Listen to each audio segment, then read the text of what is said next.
Conversion mình na mình dot trên cái nó mà thì hiện location để restaurant anh đâu về cái nó hay hay thì hiện các một thế là mình so khá này tại đây Emisar market mình so xuống phụ lại theo con pe mà trong aron tan chậu cuốn tại tiệm ấy hiện tại thì Biel Plaza thì hiện không ở đây là một bộ tiếng chiếc của gì cả xuống lại thì parking trái em relation này tại hiện tại thì customer ta xuống nên hết thì lại hiện chậu nào mà xuống đây chuan lu tang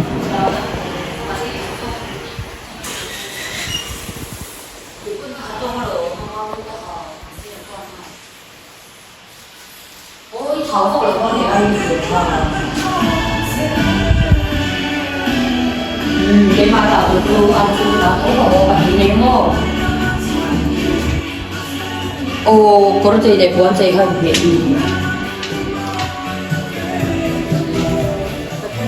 có những cái đó hơi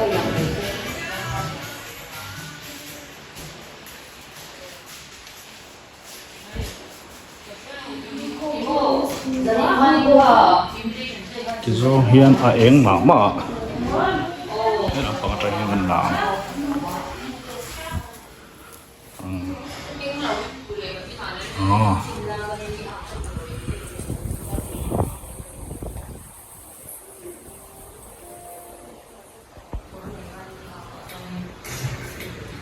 chọn lại vì ở video chụp khúc mày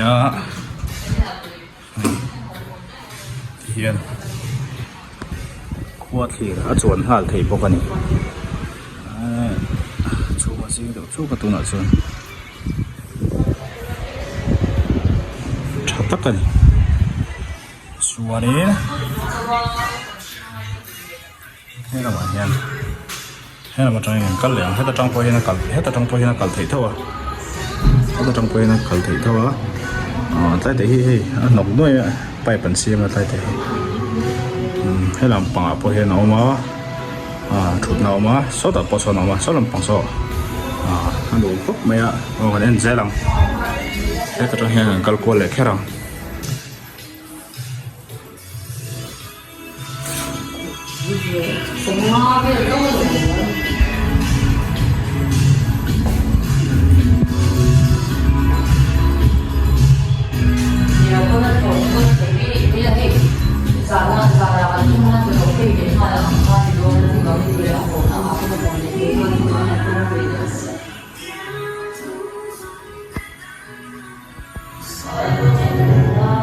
painting ngôi to mấy đồ một cả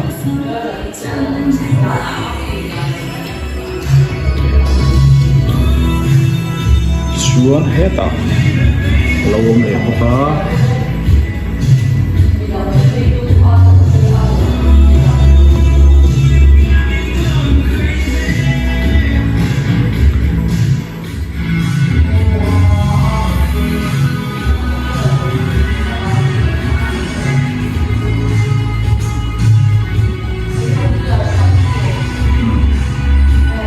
painting ôi print anh để lâu này painting thì tắt một dấu vào paint cho nên mà môi nên cái gì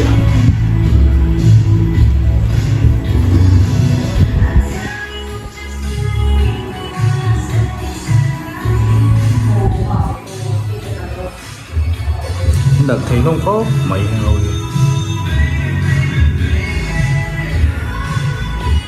về bây giờ thì nếu lý thấy việc đủ xuân xuống hết trong hiện view lâu thả lệ em mấy bốc à sau đó sang cái xem xuống cái chuyện thì chú hay ta trong chụp khắp tụ hiện nhé nói ở qua này nhé mình nói zone về thế này ta đủ nhé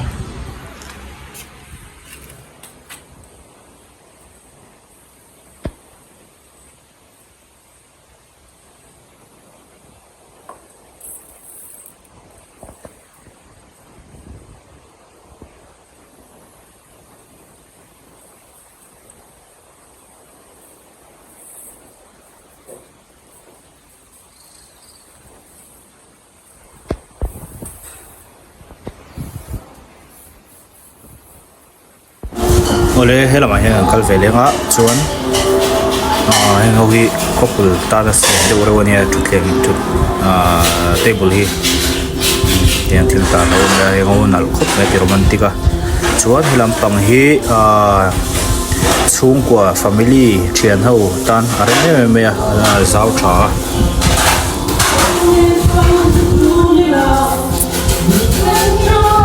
table hi kan join vek thea du chuan tam dan zirin thian le polo te pon non chol ve thina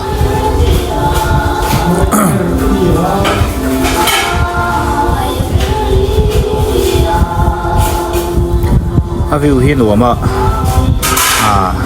thilei pa han thira tan pon lung hi leng wang thei ni nuam takani fur kho thiang ang chia bai chon tunai chu khuwa thiang tak tak thei lawa